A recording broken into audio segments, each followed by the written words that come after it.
மாணிக்கவாசகர் திருவடிகள் போற்றி, திருவாசகம் போற்றி. தலைப்பு என்னது? செத்திலா பத்து முடிஞ்சிட்டு அடைக்கல பத்தில் எத்தனை மந்திரம் முடிஞ்சுது? இன்றைக்கி குருநாதருடைய பிறந்த நாள் கொண்டாடினாங்க அங்கே மடத்தூரில். அடைக்கல பத்து தான் பாடினாங்க. ஆமாம், அதில் ஒரு திருவாசகம், அந்த பெரியவரியாவை ஏதோ ஒரு திருவாசகத்தை முக்கியத்துவம் கொடுத்து பாடினாங்க. அந்த 9வது திருவாசகம், பிரிவரியா அன்பர் நின் அருள்பை கடல் தாளினை கீழ் மறிவரியா செல்வம் வந்து பெற்றார், உன்னை வந்திப்பதோர் நெறியறியேன் நின்னையே அறியேன் நின்னையே அறியும் அறிவறியேன் உடையாய் அடியேன் உன் அடைக்கலமே. இந்த மந்திரத்தை வலுவாக சொன்னாங்க அங்கே இன்றைக்கு. அந்த யார் சொன்னாங்கங்கிறது தெரில, இவர் சொன்னார், அந்த கோயில் பூஜை பண்ணுறவர் சொன்னார். ஒரு பதிகம் முழுதும் பாடினார். எத்தனாவது மந்திரத்துக்கு வந்தோம்? அடைக்கல பத்தில் எத்தனை மந்திரம் முடிஞ்சிருக்குது? அடைக்கல பத்து மந்திரத்தை நம்ம ஒரு புதிய கோணத்தில் பார்த்துட்ருக்குறோம். அடைக்கலம் புகுகின்ற ஆன்மா அடைக்கலம் புகுகின்ற பக்குவத்தை பெறணும். அடைக்கலம் கொடுக்கின்ற இறைவன் ஆற்றல் உடையவனாக இருக்கணும். அதனால தான் மாணிக்கவாசகர் இந்த பதிகத்தில் இறைவனுடைய ஆற்றலையும் சொல்லி அடைக்கலம் புகுகின்ற ஆன்மாவுடைய பக்குவத்தையும் சொல்கிறார்.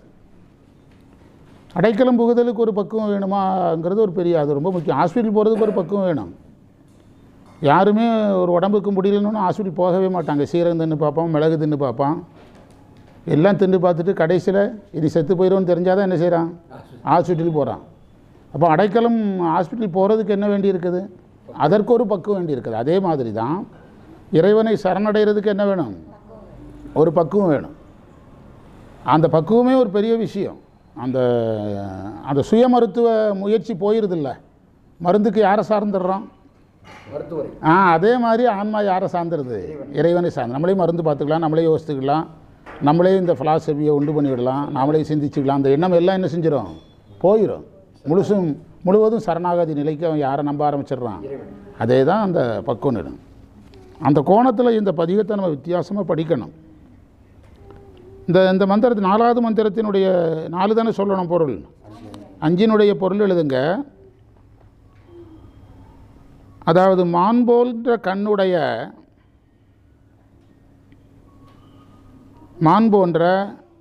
கண்ணுடைய மைதீட்டிய கண். அம்மையுடைய கண்ணை வர்ணிக்கிறாரு. அகலமான கண்ணுங்கிறாரு, மை பூசிய கண்ணுங்கிறாரு, மான் போன்ற கண்ணுங்கிறாரு. அம்மை பாகனே,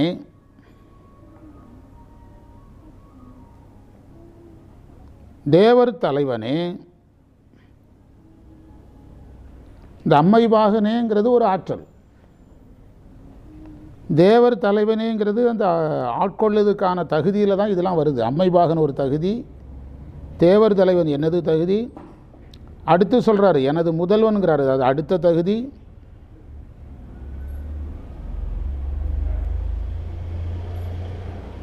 நான் சிற்றின்பத்தில் மூழ்கி உன்னை மறந்தேன்.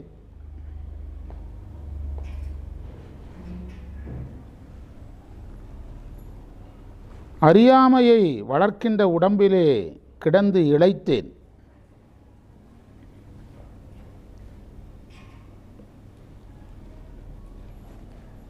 எனக்கு அருள் செய், நான் உன் அடைக்கலம்.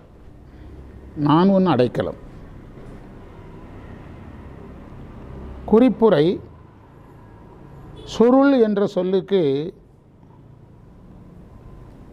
அதாவது கூந்தல் அலங்காரத்தில் இருக்கக்கூடிய 5 வகையில் ஒரு வகை சுருள். நீங்கள் அந்த முடியை சுருட்டு பண்ணுறதுக்கே ஒரு மிஷின் இருக்குது. அந்த ஹேர் ஸ்டைல் பண்ணுறதை நீங்கள் பார்த்தீங்கன்னா அதுக்குன்னு ஒரு மிஷினே இருக்குது. அது முடியை போட்டு அதில் சுற்றுவான். ஒரு 10 தடவை சுற்றினா முடி என்ன செஞ்சிடும்? சுருள ஆரம்பிச்சிடும். முடியை கூந்தலை அலங்கரிப்பதில் இருக்கக்கூடிய 5 வகையில் ஒன்று சுருள். ஆமாம், நேச்சுராக சுருளாக இருக்குங்க. சிலருக்கு சுருட்ட முடிக்க ஆரம்பிப்பாங்க. சிலர் செயற்கையாக முடிய சுருள் பண்ணுறவங்க இருக்காங்க, நடைமுறையில் இருக்குது. ஒரு சின்ன இது இருக்கும், அதை வச்சு இப்படி திருப்புவான். 4 தடவை திருப்பினோன்னா முடி சுருட்டையாயிரும். ஆமாம், சுருட்டையாயிரும்.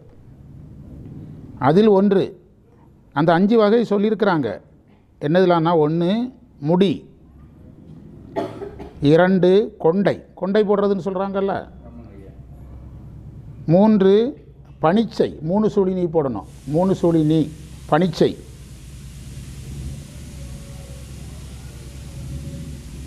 4 சொருக்கு, சொருக்கு, சொருக்கு சொருக்கு, 5 சுருள், சுருள்.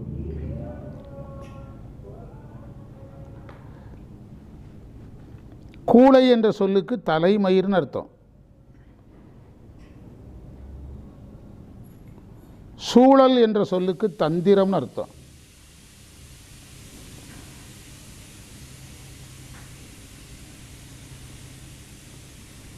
இருள் என்ற சொல்லுக்கு சிற்றறிவுன்னு அர்த்தம்.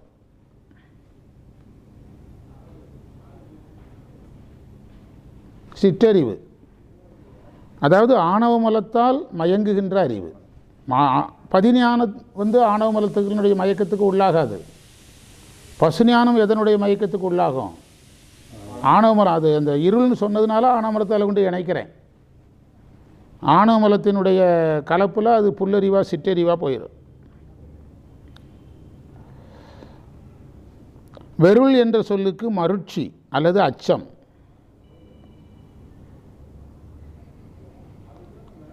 புரி என்ற சொல்லுக்கு செய், புரி செய். திருமணம் புரிந்தார் என்ன அர்த்தம்? திருமணம் செய்தார், அவ்வளோதான். ஆமாம், அருள் புரிந்தார். அதே அப்படி எடுத்துக்கணும். தனியாக புரினா பயமாக இருக்கும்.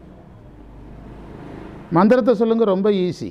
சுருள் புரி கூளையர் சூழலில் பட்டு, அதாவது சுருண்ட கூந்தலுடைய அந்த சுருளுங்கிற கூந்தலை அம்மை மேலே ஏற்றிடக்கூடாது. அம்மைக்கு அடைமொழி என்னதுலன்னா மை பூசி இருக்குது, அகலமாக இருக்குது, கண் மான் போல் இருக்குது. அது அம்மைக்கு சொன்னது.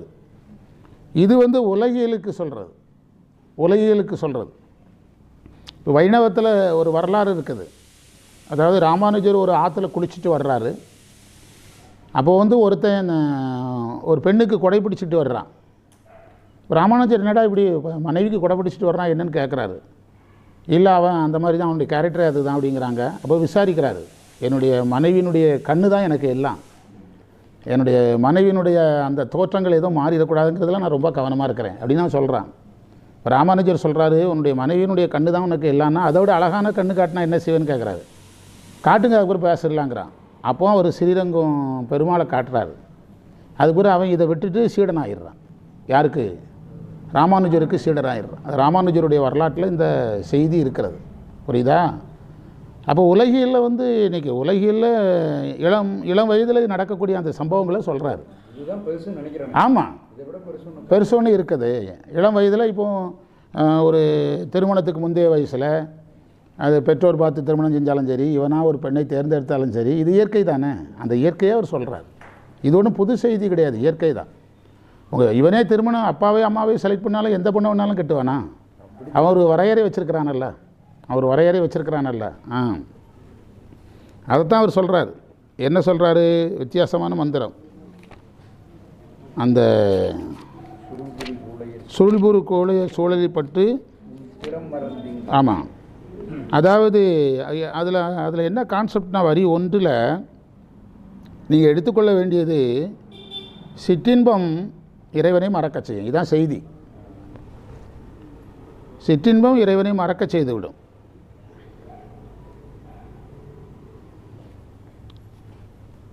சுருள்புரி கூளையர் சூழலில் பட்டு உன் திறம் மறந்துங்கிறார். பார்த்தீங்களா? நான் யாரை மறந்துட்டேன்? உன்னை மறந்துட்டேன். நிறைய பேர் அந்த மாதிரி அந்த மனைவி வேணும், குடும்பம் வேணும், பணம் வேணும், அதில் அழுந்துதல்ங்கிறது வேறு, அதில் அழுந்துதல்ங்கிறது வேறு. அதைத்தான் அதுக்காக மனைவியை வேண்டான்னு அவர் சொல்லலை. ஆமாம், அதுக்கு மேலே இன்னும் பயணிக்கணும். இப்போ வள்ளலார் பெண்ணை மறக்கணும்னு சொல்லலையே, பெண் ஆசையை தான் மறக்க சொன்னார். பெண்ணை மறக்கணும்னா அக்காவை மறக்கணும், தங்கச்சியை மறக்கணும், மனைவியை மறக்கணும். வள்ளலார் அழகாக சொல்லியிருக்க, பெண் ஆசையை மறக்க வேண்டும்னு தான் சொன்னார். அதை இங்கே பெண் ஆசை யார் மேலுள்ள ஆசையை கெடுத்துரும்? இறைவன் மேலுள்ள ஆசையை கெடுத்துரும். அது பெண்ணுக்கு மட்டும் இல்லை, ஆணுக்கும் அதே தான். பெண்ணுக்கு அதுதான், ஆணுக்கு அதுதான். ஆணாக இருந்தால் பெண் ஆசையை குறைத்துக் கொள்ளணும், பெண்ணாக இருந்தால் ஆணாசையை குறைத்துக் கொள்ளணும். அதுதான் அதில் சொல்லப்பட்ட செய்தி. சொல்புரி கூளையர் சூழலில் பட்டு உன் திறமறந்து இங்கு இருள்புரி ஆக்கையிலே கிடந்து. இருளுங்கிறதுக்கு என்ன சொன்னோம்? நிலையில்லாதவற்று நிலையென்று உணர்கின்ற சிற்றறிவு. சிற்றறிவுக்கு டெஃபினிஷன் அதுதான், நிலையற்றதை நிலையானதாக உணரும்.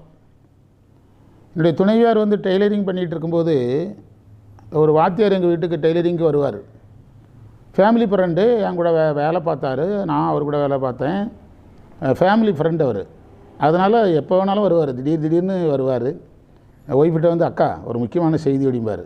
என்ன அப்படின்னா, என்னுடைய மனைவிக்கு 23ஆம் தேதி பிறந்த நாள் அப்படிம்பார். இருக்கட்டு, என்ன செய்கிறேன்னு தெரியுமா?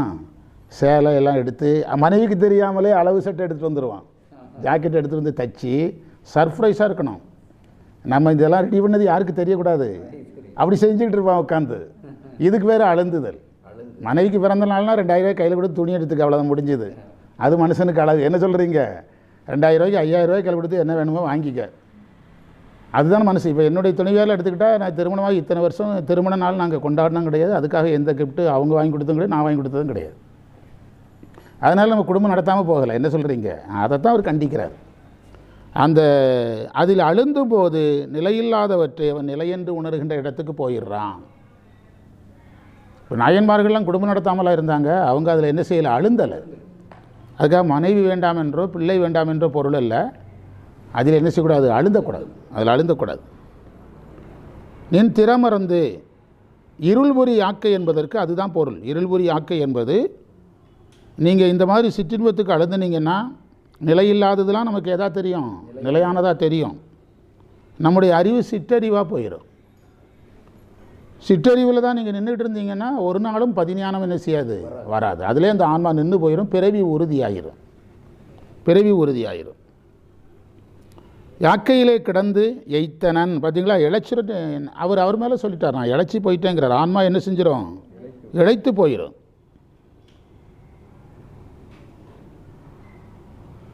இவ்வுலகிலே அறியாமலே வளர்கின்ற அந்த வாழ்க்கையில் இழைச்சி போயிட்டேன். இப்போ தான் அம்மைக்கு வர்றார். அம்மைக்கு சொன்ன உதாரணங்களை ரொம்ப கவனமாக படிக்கணும். மைபூசிய கண் என்பது நயன தீக்கை. மையே அருள் தான். மையே அருள் தான். மைத்தடங்கன். புருவத்தையே நயன தீக்கைங்கிறார் பண்டிதமணி. புருவத்தையே நயன தீக்கைங்கிறாரு. புருவம் வந்துட்டுனா நயன தீக்கைங்கிறாரு. இதையெல்லாம் சொல்லிக் கொடுக்கறதுக்கு தான் நம்ம ஒரு பயிற்சி போட போகிறோம். திருமுறை பயிற்சி கொடுத்துரு. அப்போது மைபூசிய மைபூசுதல் என்பது நயனத்தீக்கை. அகலமான கண் என்பது பேரருள். பேரருள்.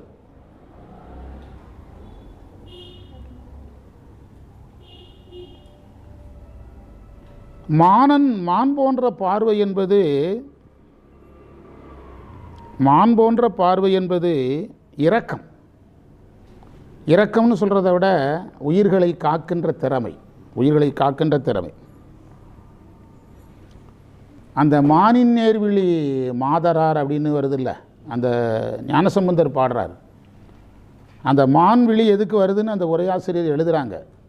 அதாவது ஞானசம்பந்தர் மதுரைக்கு வர்றாரு. மங்கையர்க்கரசியார்லாம் அங்கே இருக்காங்க. மங்கையர்க்கரசியார் பார்வையில் என்ன தெரியுது? ஒரு மருட்சி தெரியுது. எதனால் மருட்சி? சமணர்களால் இவருக்கு எதுவும் ஆயிடக்கூடாது. அந்த ஞானசம்பந்தர் மேல் கொண்ட அன்பு எதாக மாறுகிறது? மருட்சியாக மாறுகிறது.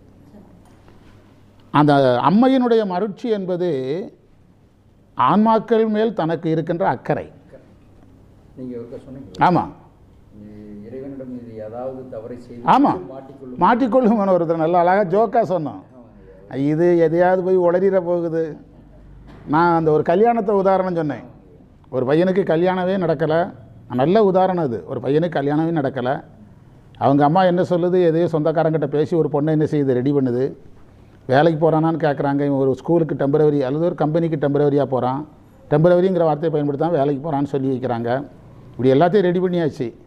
கல்யாணத்து அன்றைக்கி அவங்க அம்மா இந்த பொண்ணு மாப்பிள்ளை சந்திக்கிறாங்க. கல்யாணம் நிச்சயம் பண்ணுற அன்றைக்கி அவங்க அம்மா கண்ணில் ஒரு மருட்சி தெரியும். எதையாவது உளறி வச்சிட போகிறான். கடைசி நேரத்தில் எனக்கு விருப்பமே இல்லைங்க, எங்கள் அம்மா பண்ண தொந்தரவுக்கு தானுங்க சமாளிச்சானா முடிஞ்சு போச்சு. பொண்ணு என்ன சொல்லும்? விருப்பமில்லாத கல்யாணத்தை பண்ணி என்ன பண்ண போகிறாங்க? இப்படி நம்ம உளர்றோம். இப்படி உளறிருமோன்னு அம்மைக்கு என்ன கண்ணு? மருட்சி கண்.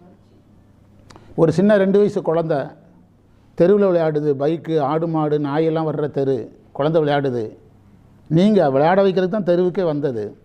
இன்னொரு அம்மா திடீர்னு உள்ளே புகுந்து அந்த அம்மாட்ட பேச ஆரம்பித்தாங்கன்னா பேசிக்கிட்டே இருக்கும். ஆனால் கண் என்ன செய்யும்? கண் இப்படி போயிட்டே இருக்கும். ஆனால் பேச்சு எங்கே இருக்கும்? இந்த மீனிங்குக்கு போனீங்கன்னா தான் இது புரியும். நீங்கள் உரை சொல்லிட்டு போனீங்கன்னா அது நீங்கள் அந்த ஆன்மாவுக்கு செய்த உதவி ஆகாது. அது நீங்கள் படித்து கொடுத்தவரை ஆகுங்க. அது அவனுக்கு தேவையே கிடையாது. ஊரில் எத்தனையோ டாக்டர் இருக்காங்க. நம்ம ஒரு டாக்டர் ஏன் செலக்ட் பண்ணுறோம்? அந்த டாக்டர் வந்து நம்ம நோய் தீர்ப்பது மட்டுமே நோக்கம் இல்லை, அவரை பார்க்குறதுல நமக்கு ஒரு சந்தோஷம் இருக்கணும். திருப்தி இருக்கணும். அந்த திருப்தி இருக்கணும். என்ன அந்த நமக்கு பிடிக்காது திருப்தி இல்லாத எதுவுமே பிடிக்காது. அதைத்தான் சொன்னார். அந்த வெருள்புரி மானன்ன நோக்கிதன் பங்க இது முழுவதும் அந்த இறைவனுடைய அந்த அடைக்கலம் கொடுப்பனுக்கு இருக்க வேண்டிய ஆற்றல். இறைவன் ஆற்றலை யார் மேலே வச்சு பேசுகிறார்? மாணிக்கவாசகர் அம்மை மேலே வச்சு பேசுகிறார்.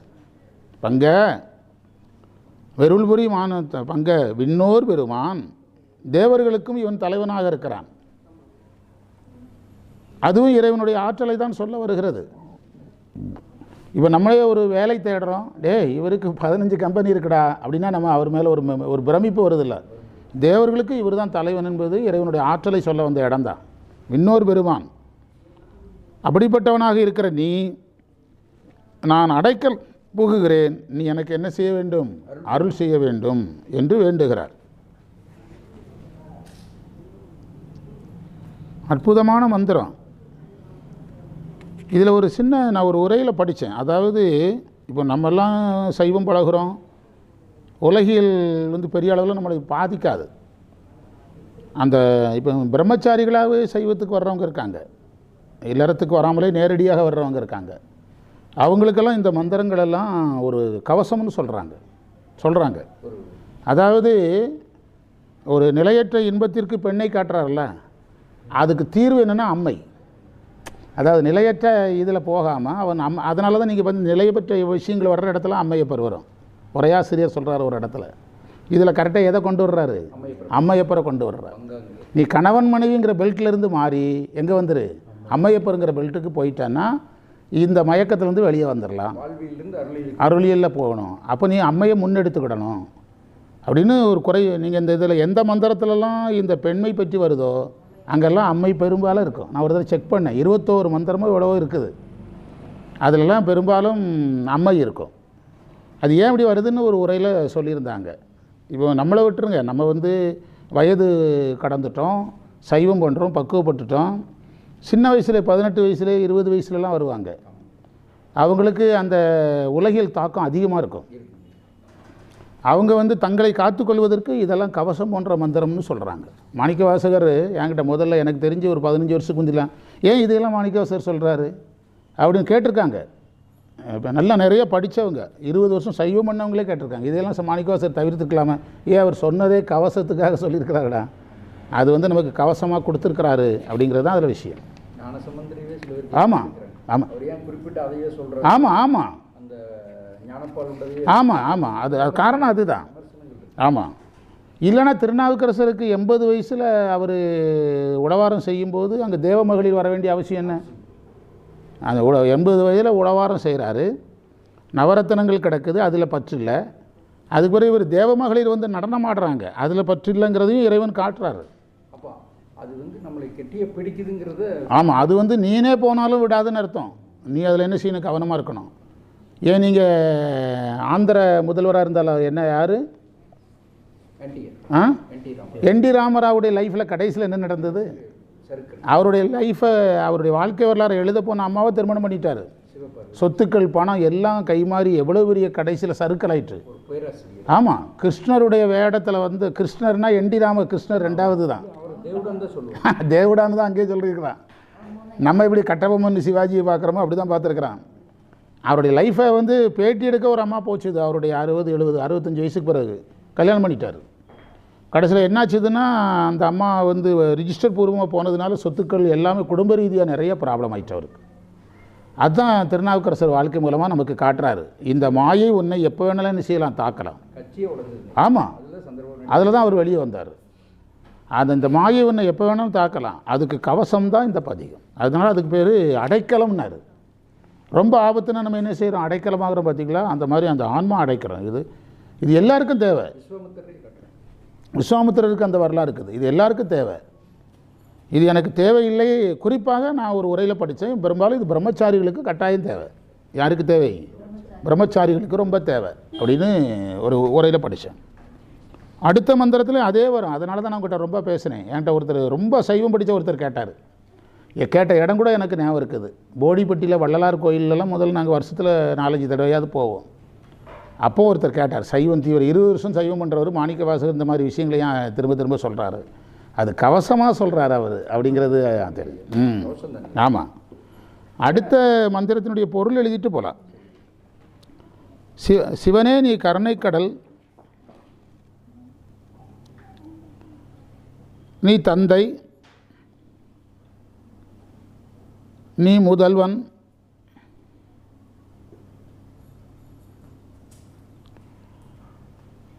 உன் பாகமாக இருக்கிற அம்மை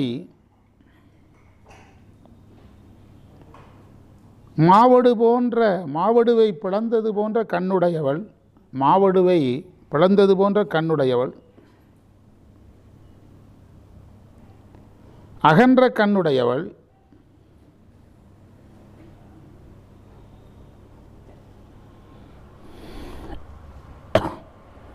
அந்த முந்தைய மந்திரத்தில் சொன்னது போல நிலையற்ற இன்பத்தில் கவனம் செல்லும்போது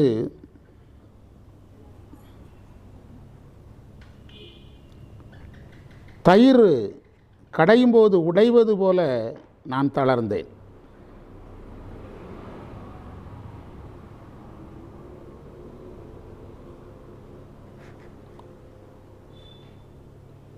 பெருமை உடைய உன்னுடைய திருவடிகள் வாழ்க, நமச்சிவாய வாழ்க. அது அப்படி திரும்ப வருது.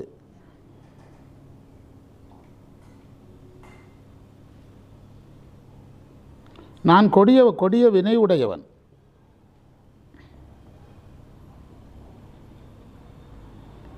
உன்னை எப்போது வந்தடைவேன்?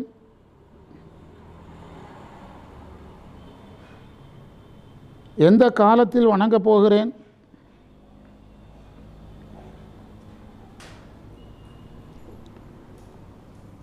குறிப்புரை. மாலை அப்படின்னா மாங்காய் வடு. இன்னொரு பொருள் அழகுன்னு அர்த்தம். தாளிங்கிறதுக்கு தயிர், இந்த தயிர் கடையிறாங்கல்ல வெண்ணெய் எடுக்கிறதுக்கு, அதுக்கு பேர் தாளி. பானை. தமிழில் சரியான வார்த்தை மிடா. மிடா, அதை தான் நம்ம மொடான்னு சொல்கிறோம். மிடா. ஆமாம், மிடா. அதனால தான் மிடாஸுங்கிறான். பானை நிறைய குடிக்கிறது, மக்களை குடிக்கிறானுவல்ல, சில பாண்டிச்சேரியில் மக்களை தானே குடிக்கிறானுவ, அதுலேருந்து வந்தது தான் மொடா, மிடாஸ் அப்படிங்கிறது. ஆமாம், மிடாஸு. பானை, ஒரு பானை குடிக்கிறது எவ்வளவு யோசிச்சிருக்கானு பாருங்க. ஆமாம், மிடாஸு இருக்குது. ஆமாம், அதுதான் சொன்னேன். அதாவது அவனுக்கு அதனுடைய வியாபாரத்தை பெருக்கிறதுக்கு அந்த வார்த்தை தேவை. அதாவது நீங்கள் நிறைய நுட்பமான விஷயங்கள்லாம் சொல்கிறான் டிவியில், நம்ம அறிஞர்கள் பேசினான். ஒரு பிஸ்னஸ் சம்மந்தப்பட்ட ஒருத்தர் சொல்கிறாரு, இப்போ இந்த ஃபேஸ்ட் கம்பெனிக்கு வியாபாரம் குறைஞ்சிட்டுன்னு வச்சுடுங்களேன். வியாபாரம் குறைஞ்சிட்டுனா, இப்போ இது என்ன மாதம், ஏப்ரலில் வியாபாரம் குறையுது அப்படின்னா, திரும்ப ஒரு ப்ரொடக்ஷன் ஒரு 10,000 ஃபேஸ்ட்டு ரீபில் வரப்போகுதுன்னா வாயை அகலப்படுத்திடுவாங்களாம் கொஞ்சம். அப்போ என்னதுன்னா 15 நாள் வர்ற ஃபேஸ்ட்டு எத்தனை நாள் தான் வருமா, 10 நாள் தான் வருமா, அப்படி சொல்கிறாரு. ஆமாம், நமக்கு தெரியாமல். நீங்கள் அது டிவியில் பாருங்கள், 10 நாளைக்கு வர்ற ஃபேஸ்ட்டை வச்சு விட்ருவான். எதில் அந்த என்னது ப்ரெஷ்ஷில் ஃபேஸ் வைக்கிறத காட்டுவான். எவ்வளோ வைப்பான், 3 நாளைக்கு வரணும், 3-4 நாளைக்கு ஒரு நீளத்துக்கு வச்சு விட்ருவான். ஏன்னா நீங்கள் அதை பார்த்தா தான் குழந்தைகளை அதை வச்சு வேஸ்ட் பண்ணி உடனடியாக என்ன செய்வீங்க, புதுசு வாங்குவீங்க. ஆமாம், அந்த இனிப்புக்காக அதை துப்புது. அதனால் அந்த தீய பழக்கத்துக்கு கூட அந்த வார்த்தையை பயன்படுத்தியிருக்காங்க வேறு, மிடாஸ் அப்படின்னு பயன்படுத்தியிருக்கிறான். பானை, ஒரு பானை குடிக்கிறது. ஆமாம், அதில் தான் மொடா குடியன்னு வந்திருக்கிறான். ஆமாம், ஆழி என்ற சொல்லுக்கு கடல்னு அர்த்தம்.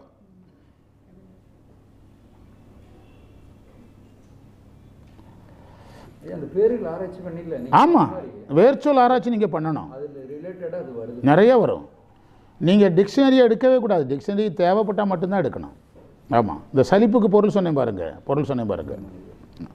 அதாவது இந்த நாங்கள் கல்லூரியில் படிக்கும்போது எங்கள் பேராசிரியர் சொல்லுவார், மனிதன் முதல்ல எப்படி கோழின்னு கூப்பிட்ருப்பான், ஒவ்வொரு மாடுன்னு எப்படி முதல்ல அதை கூப்பிட்ருப்பான் அவன். அதுக்கு அவர் நிறைய சொல்லுவார். அதில் ஒன்று ஞாபகம் வந்து சொல்கிறேன். இந்த மாதிரி இது சம்மந்தப்பட்ட நூல்கள் வந்து அண்ணாமலை பல்கலைக்கழகத்தில் வெளியே வந்திருக்குது. சொற்கள் எவ்வாறு உருவாகிறதுன்னு அண்ணாமலை பல்கலைக்கழகத்தில் நீங்கள் காசு கொடுத்து அனுப்பி வச்சுருவான், நிறைய வந்திருக்குது. அவர் சொன்னதில் ஒரு விஷயம், கொக்குகள் கூட்டமாக போகிறத ஆதி மனிதன் பார்க்குறான். அப்போ அது போகிறத கவனிக்கிறான். அது ஒரு சத்தம் வரும், கொக்கு கூட்டமாக கொக் கொக் கொக்குன்னு ஒரு சத்தம் வரும். என்ன வரும்? அந்த நீங்கள் கூட்டமாக கொக்கு போகும்போது பாருங்கள், ஒரு சத்தம் வரும், கொக் கொக் கொக் கொக் கொக் அப்படின்னு ஒரு சத்தம் வரும். அப்போ அந்த சத்தத்தை வச்சு தான் அதுக்கு என்ன பேர் வைக்கிறான்? கொக்குன்னு பேர் வைக்கிறான். அந்த கொக்கை பார்த்த உடனே நமக்கு ஞாபகம் இருக்கிறது அதனுடைய கழுத்து தான். அப்போ கொக்கினுடைய கழுத்து மாதிரி வளைஞ்சிருக்கிற பொருளுக்கு கொக்கின்னு பேர் வைக்கிறான். அதுலேருந்து நூற்றுக்கணக்கான வார்த்தை வருங்கிறாங்க. ஒரு சொல்லை கண்டுபிடிச்சிட்டான்னா அதுலேருந்து நூற்றுக்கணக்கான சொற்கள் வர ஆரம்பிக்கும். அது ரூட் வேர்டு ரிசர்ச்சும்பாங்க, சொல்லாராய்ச்சி. நீங்கள் அண்ணாமலை பல்கலைக்கழகத்திலேருந்து சொல்லாராய்ச்சி நூல் கொடுங்கன்னா அவங்க நிறைய போட்டு வச்சுருக்கிறாங்க. எல்லா சொல்லுக்கும் அவங்க என்ன செய்கிறாங்க, இந்த சொல்லாராய்ச்சி நூல்கள் இருக்குது. அது மாதிரி இதையெல்லாம் நம்ம வந்து அந்த திருமுறை படிக்கும்போது நிறைய சொல்லாராய்ச்சிகள் நம்ம செய்யணும். அந்த இதனுடைய பொருள் என்ன எழுதிக்கிட்டு இருந்தோம்? ஆழி என்பதற்கு கடல்னு பொருள் எழுதியிருக்கிறோம். இறைவனுடைய திருவடி துணை என்பதால் அதை வாளி என்றார். இறைவனுடைய திருவடி நமக்கு துணையாக இருக்கிறதுனால அதை வாழ்கன்னாராம்.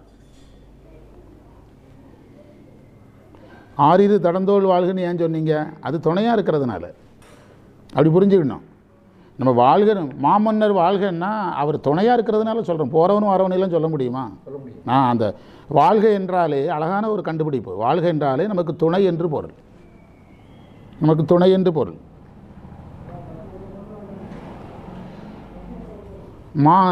மாலைமை பாவிய கன்னியர், மாலைமை பெயர்னா மாங்காய் வடுவை வாங்கி ரெண்டாக பிளக்கணும். அதை நீங்கள் கையில் வச்சு பார்த்தா எது மாதிரி தெரியும்? கண்ணு மாதிரி தெரியும். இந்த சாமிக்கு கண் அடிக்கிறாங்கல்ல, அது அந்த மாதிரி மாங்காய் வடு இருக்கிறதுனால. உதாரணம் சொல்லியிருக்காங்க பாருங்கள், கண்ணு சென்டரில் உயர்ந்திருக்கும், சைடில் குறுகும். இது வந்து மாங்காய் வடில் மட்டும்தான் இந்த தோற்றம் இருக்குது இயற்கை பொருளில். அதை ரெண்டாக பிளந்திங்கன்னா மத்தியில் ஒரு வட்டம் இருக்கும்.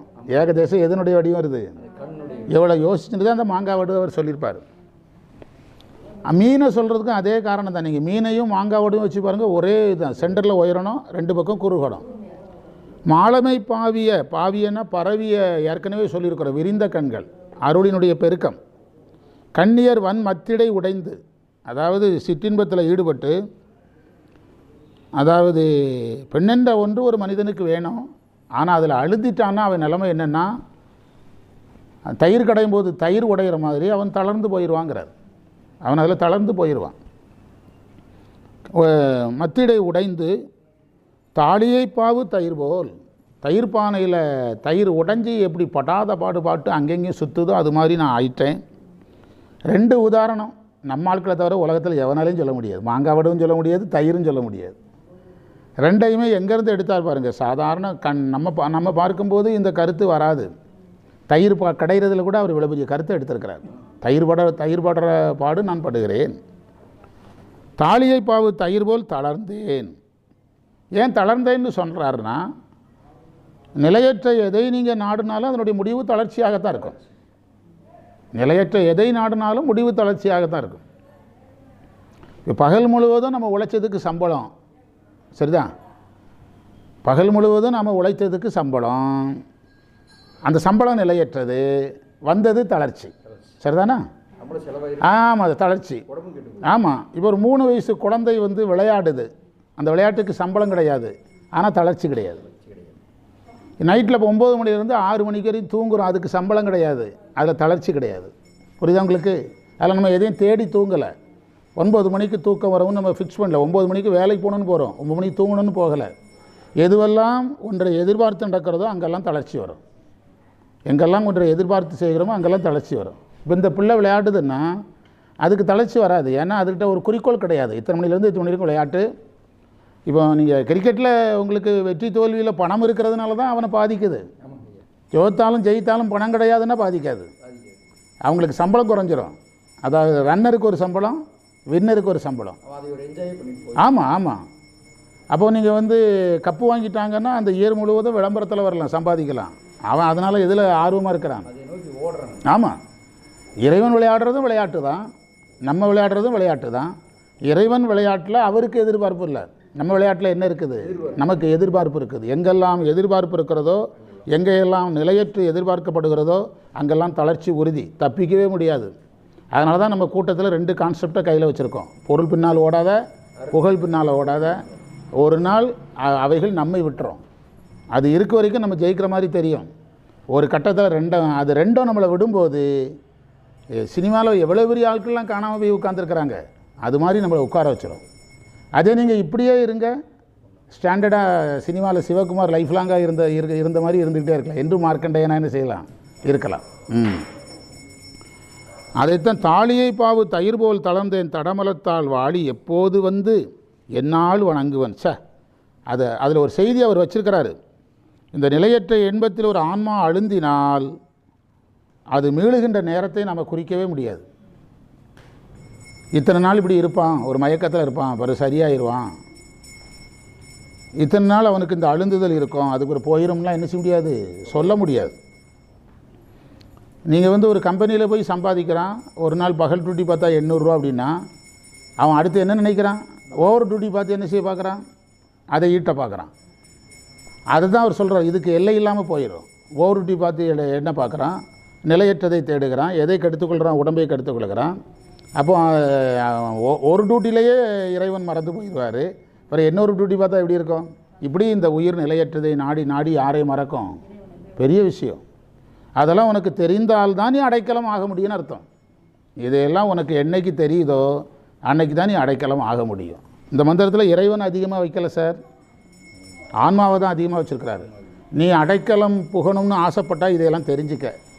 நான் வந்து இந்த சிற்றின்பத்தில் அழுந்துவேன், சாமி வேணும்னு ஒரு நாளும் கனவு காணாத. அப்படின்னு இருந்தேன்னா அவர் சொன்னார், வாளி எப்போது வந்து என்னால் வணங்குவேன். அது உறுதியெல்லாம் சொல்ல முடியாது, நடக்காமல் கூட என்ன செஞ்சிடலாம், போயிடலாம். அதுதான் அழகான வரி இல்லை, எப்போ வாளி உன் திருவடி நல்லா இருக்கட்டே அப்படின்னாரு. ஏன்னா அதுதான் வழிகாட்டுது. என்னைக்கு நான் திருந்தி என்னைக்கு வந்து ஒன்றை வணங்க போகிறேன். எவ்வளோ அழகான வரி சார். வாளி எப்போது வந்து என்னால் வணங்குவன் வல்வினையேன். இந்த சிற்றின்ப நாட்டத்திற்கு ஒரு காரணம் இருக்கணும்ல, அந்த காரணத்தை வச்சார். என்ன காரணம்? வினை. வினை தான் காரணம். வினை தாக்கம் இருக்க வரைக்கும் அந்த உயிர் எதை நாடும், இந்த நிலையற்ற இன்பத்தை நாடி அழுந்தும். வல்வினையேன் ஆழியப்பா கடல் போன்ற என் இறைவனே அடியேன் உன் அடைக்கலமே.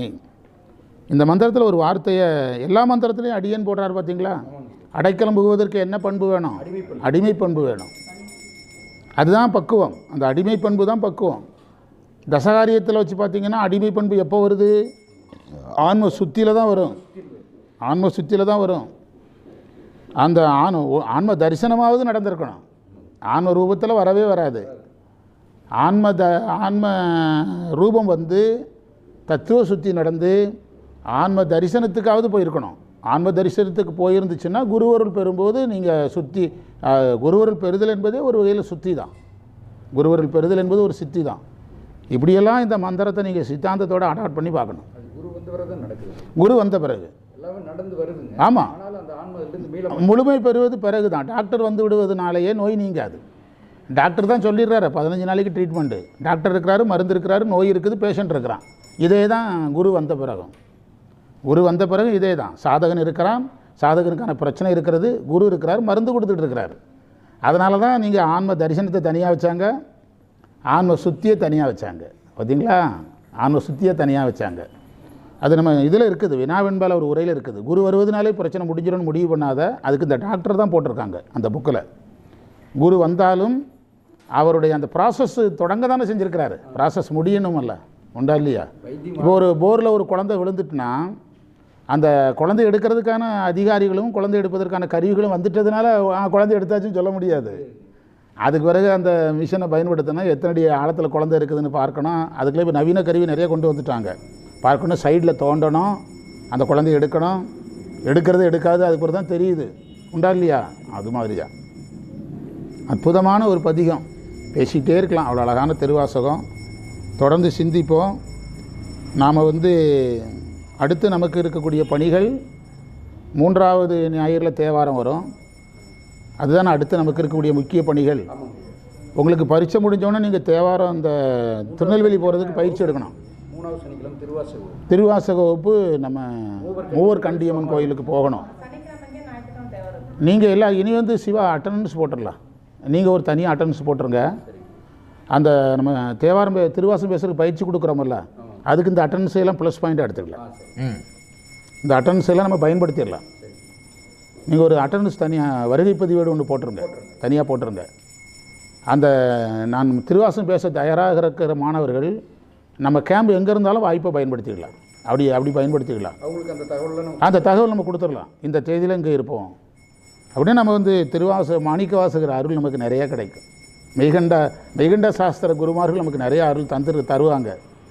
மாணிக்கவாசகருக்கு நம்ம வெளி வேலை செய்யலையே.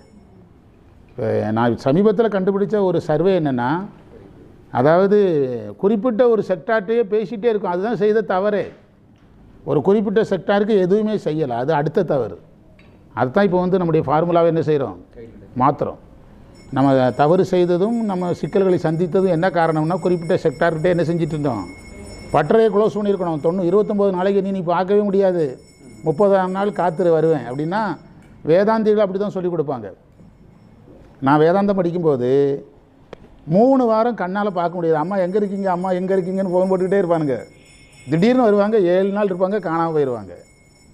நாம் ஒரு தவறு செய்தோம். என்ன செய்தோம், கூடவே என்ன செஞ்சோம், இருந்தது தவறு. ஆமாம், அந்த ஃபார்முலாவை நம்ம மாற்றுறோம். அதில் அங்கே இருக்கணும். நீங்கள் உங்களுக்கு பரீட்சை முடிஞ்ச உடனே 2 பேராக இருந்தாலும் பயிற்சி பண்ண ஆரம்பிச்சிடணும். எத்தனாம் தேதி முடியுது? புதன்கிழமைக்கு மேலே நான் மெசேஜ் போட சொல்லிடுறேன். நலந்திரு 4 வரையில் மெசேஜ் வந்துடும். நம்ம போகிற கோயில் பெருமாள் கோயில். பெருமாள் சம்பந்த பாடல், பஞ்சபுராணம், முருகன் பாடல் எல்லாம் பழகி ரெடியாக இருங்க. ரெடி ஆகிடுங்க. சரியா? நாளைக்கு வகுப்பு காந்தி நகர் பூஜை தான் இருக்கா நாளைக்கு? ஆஃப் பண்ணிடுங்க.